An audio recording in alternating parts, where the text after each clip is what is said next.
Saya kepada panel Al-Fadhil Ustaz Fathul Bari. Tadi Ustaz Fathul Bari sebut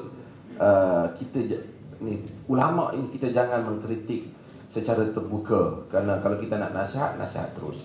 Ini satu pandangan yang sering Ustaz Fathul Bari sebut daripada berbagai-bagai media tentang kita kena nasihat terus kepada pemimpin. Tapi saya ingin merujuk kepada satu artikel Ustaz Fathul Bari tulis di dalam Malaysia Kini yang mengkritik Menteri Besar Kelantan berhubung dengan beliau membawa jamaah ke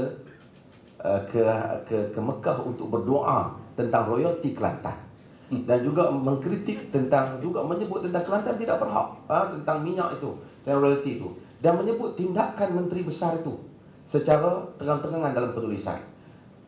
Dalam masa yang sama, selepas itu Ustaz Fathul Bari juga menyebut, setengah pihak menyatakan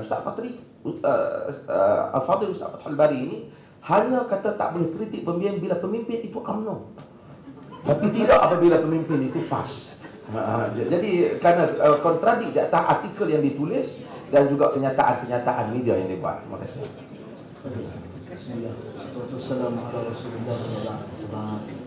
Okey, tuan-tuan dan puan sekalian, berkenaan dengan artikel yang saya tulis, saya kira terlepas apabila Kerajaan Negeri Kelantan mereka menghantar sekumpulan jemaah untuk satu projek solat hajat. Tentang artikel tersebut, saya tidak menyebut tentang minyak tidak berhak untuk Kelantan. Sama sekali saya tidak menyebut sedemikian rupa. Sebaliknya yang saya katakan di situ, pandangan berlaku di sana, pandangan daripada pihak kerajaan, pandangan sekian-sekian, pandangan daripada pihak PAS sekian-sekian. Cuma apa yang berlaku apabila tujuan solat hajat itu dinyatakan secara terbuka dan secara umum.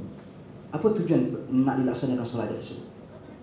Jadi saya beri fokus kepada tujuan pelaksanaan solat hajat tersebut. Dan di penghujung artikel tersebut, saya sendiri menyeru kepada satu seruan agar kita semua bersatu padu sepatutnya dalam hal-hal yang seperti ini, agar kita semua bersangka baik dalam hal-hal yang seperti ini. Dan saya menyinggung tentang isu solat hajat, perbincangan solat hajat yang dibicarakan panjang, yang saya rasakan Tuan Moderator pun dah banyak bercakap tentang isu-isu yang berkaitan dengan solat hajat sendiri pun, dari sudut hukumnya, dari sudut pelaksanaannya secara berjamaah, apatah lagi mengumpul wang untuk pergi secara berkelompok ke sana.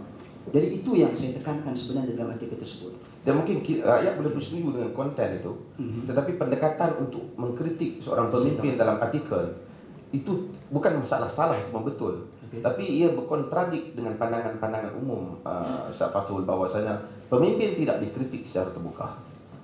Asal apabila kita menyebut tentang pemimpin yang tidak dikritik secara terbuka, pertama sekali kita mesti mengetahui apa yang diartikan dengan pemimpin itu sendiri.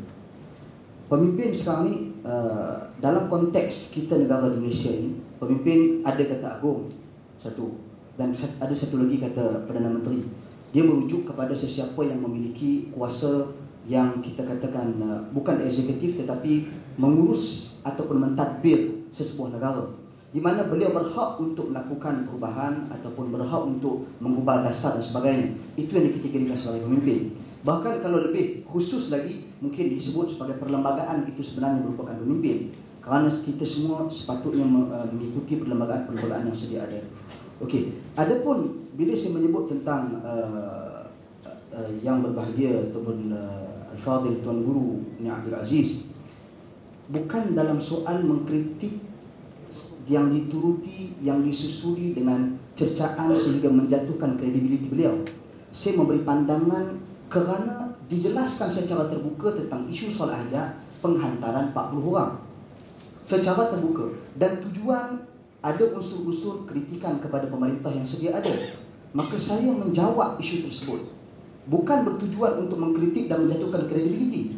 Adapun apa yang disebut oleh Al-Fadhil Datuk sebentar tadi tentang ghibah, saya rasakan penghujahan yang menyatakan Al-Imam Malik bin Anas rahimahullah menyebut tentang perawi-perawi hadis fasik dan sebagainya, itu dalam bab Al-Jarh wa Ta'dil. Yang saya pesan Tuan Moderator pun tahu tentang hal dan isu ini. Al-Jarh wa Ta'dil iaitu kritikan-kritikan satu ilmu khusus dalam bidang hadis untuk menilai kredibiliti ataupun status setiap perawi-perawi hadis. Berbeza dengan kritikan pemerintah, kita perlu himpun keseluruhan hadis-hadis Nabi SAW yang datang. Ada kritikan-kritikan yang dilakukan secara langsung, dan ada kritikan-kritikan yang diminta agar dinasihati secara tertutup. Adapun kritikan-kritikan secara langsung ini disalah tafsirkan bagi pandangan sebagian pihak, di mana mereka melihat kritikan-kritikan langsung ini kita bebas mengkritik di mana-mana. Sedangkan dalam sejarah, dalam nas-nas hadis, dalam athar para sahabat ridwanullahi alaihim, mereka mengkritik secara langsung di hadapan. Pembetulan-pembetulan dilakukan secara langsung di hadapan. Bertepatan dengan hadis Nabi SAW, kalimatul haq 'inda sultanil jair, perkataan benar di sisi pemerintah yang zalim. Di mana kata para ulama, perkataan 'inda di situ, 'in di sisi, yaqtadil amam, yang memperuntukkan berhadapan secara langsung. Kerana itu, segala kemampuan kita sekiranya kita mampu menegur pemerintah di hadapan kita, berhadapan dengan dia, kata kepada dia, maka itu adalah yang terbaik dan dituntut di dalam sunnah. Wallahu a'lam. Terima kasih.